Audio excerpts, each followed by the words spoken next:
नमस्कार, मैं हूं आरजू अंसारी और आप देख रहे हैं राष्ट्रीय जगत विजन न्यूज। उप मुख्यमंत्री अरुण साव ने मीडिया से चर्चा करते हुए जानकारी दी कि आगामी 19 अगस्त को कैबिनेट की बैठक होगी। साथ ही उन्होंने ये कहा कि मंत्री परिषद के विस्तार की पूरी जिम्मेदारी प्रदेश के मुख्यमंत्री पर होती है और वही इस बात का निर्णय लेंगे कि मंत्री परिषद का विस्तार कब और कैसे होगा और किन किन विधायकों को मंत्री परिषद में शामिल किया गया।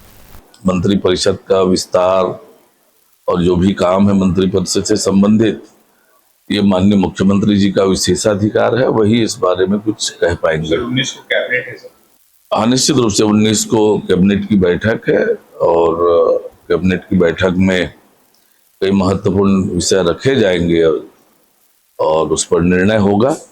जो भी एजेंडा होगा, जो भी निर्णय होगा, आपको समय पर अवगत कराएंगे। फिलहाल इस खबर में बस इतना ही। देश प्रदेश की खबरों से अपडेटेड रहने के लिए हमारे चैनल को सब्सक्राइब करें और नए खबरों के नोटिफिकेशन के लिए बेल आइकॉन जरूर दबाएं। नमस्कार।